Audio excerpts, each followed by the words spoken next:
부녀자 7명을 살해한 강호순 사건이 연일 뉴스 지면을 장식하고 있습니다. 강호순 사건은 영화 속의 연쇄살인과 비슷한 점이 많다는 점에서 경각심을 불러일으키고 있는데요. 모방범죄의 가능성 때문에 영화 속의 연쇄살인은 굉장히 어려운 점을 겪고 있습니다. 자세한 내용을 CBS 로컬뉴스 오미정 기자와 함께 알아보도록 하겠습니다. 안녕하세요. 네, 안녕하세요. 네, 영화 속에 등장하는 연쇄살인 정말 많죠. 어떤 것들이 있을까요? 네, 그렇습니다. 지난해 개봉한 영화 추격자는 연쇄살인을 그린 영화 중에서 최근 가장 많은 사랑을 받은 작품이죠. 네. 나홍진 감독의 작품인 추격자는 21명을 살해한 유영철 사건을 스크린으로 옮긴 작품입니다. 강호순 씨가, 강 씨가 명확한 살인 동기가 없이 충동적으로 범행을 저지른 것은 나홍진 감독의 추격자와 많이 닮아 있었죠.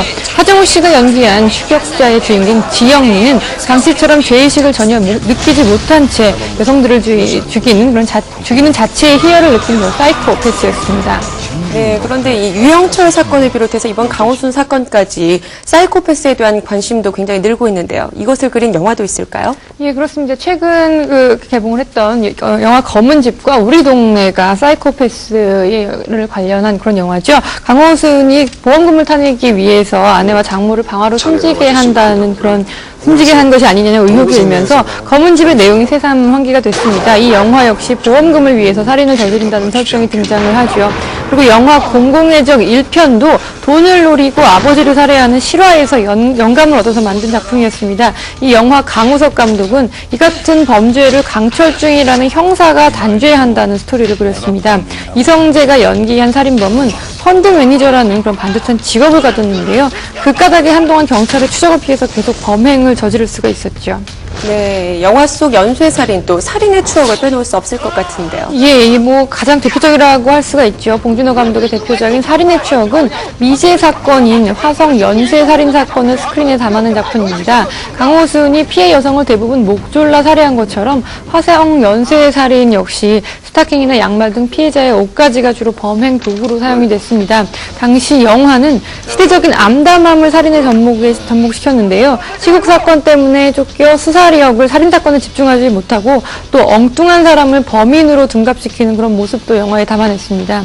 또 다른 미제 사건 소재의 영화는 지지난해에 개봉을 했던 영화죠. 이영호 군 납치 사건을 그린 그놈 목소리입니다. 범인에 대한 일말의 동정도 없이 오로지 범인을 잡기 위해서 만들었다는 영화죠. 이 영화는 미제 사건의 그 공소시효를 없애야 된다는 그런 여론을 불러일으키기도 했습니다.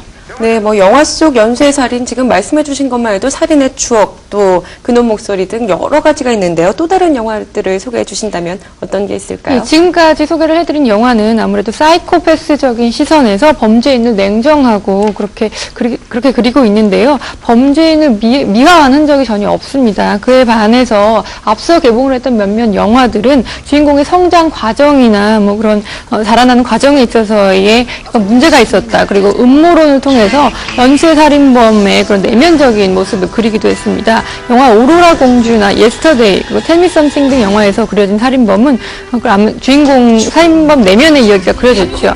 올 상반기 개봉 예정인 추자연 문성근 주연의 영화 실종도 살인사건의 얘기를 다루고 있습니다. 실종의 등장 인물이나 스토리 전개가 실제 군포 여대생 살인사건과 흡사해서 충격을 던지기도 했습니다. 실종은 종족도 없이 사라져버린 미모의 배우지망생을 홀로 찾아 나선 언니가 외딴 마을에서 유력한 용의자로 지목되는 60대 촌부와 벌이는 사투를 다룬 스릴러물입니다. 이 밖에도 91년 전국을 안타깝게 만들었던 사건이죠. 개구리 소년 실종 사건도 현재 영화화를 추진 중인 것으로 알려지고 있습니다. 네, 지금까지는 우리 영화를 많이 소개해 주셨는데요. 외국 영화 중에서는 어떤 것들이 있을까요? 외국 영화에서도 살인사건을 그런 소재로 다룬 영화들이 참 많은데요. 현재 상영 중인 영화는 클린트 이스트우드가 연출을 하고 그리고 안젤리나 졸리가 주연을 맡았던 영화 체인질링인데요. 아동 연쇄살인 사건을 소재로 삼고 있습니다. 또 영화 머더 바이 넘버는 고등학생들의 연쇄살인을 소재로 했고요. 또 사이코패스 영화죠. 양들의 침묵은 사회적으로 저명한 인사가 잔인한 연쇄살인 사건을 벌인다는 그런 소재를 영화했습니다. 키스 더 걸은 재능과 미모를 겸비한 여자들을 대상으로 한 연쇄살인을 소재로 했었죠. 네, 이런 영화들 참 자극적이기 때문에 재미는 있지만 문제점도 상당히 많을 것 같은데요. 예, 그렇습니다. 살인은 정말 영화의 주요 소재인데요. 연쇄 살인 범죄가 아니더라도 뭐 총으로 사람을 죽이거나 폭력을 휘두르다가 사람을 죽이는 그런 설정은 정말 영화에서 많이 찾아볼 수 있는 모습입니다. 이런 영화들이 모방 범죄를 불러일으킨다는 비난은 정말 오래전부터 있어 왔습니다. 과거 부유층에 대한 연쇄 살인 행각을 펼친 지존파 사건의 경우에 영화를 그대로 옮겼다고는 볼 수 없지만 지존무상, 영화 지존무상에서 지존이라는 말을, 그 지존이라는 이름을 딴 것으로 알려지면서 지탄을 받기도 했습니다. 이 때문에 연쇄 살인은 정말 뭐 영화에서 다루기 간단하면서도 정말 어려운 소재가 아닐 수 없습니다. 네, 상당히 조심스럽게 접근해야 할 문제가 아닌가 생각을 해봅니다. 또 무엇보다도 우리 사회에서 이런 강력 범죄가 좀 하루속히 사라졌으면 하는 바람을 가져보면서 CBS 노컷뉴스 오미정 기자와 이야기 마치겠습니다. 고맙습니다. 네, 감사합니다.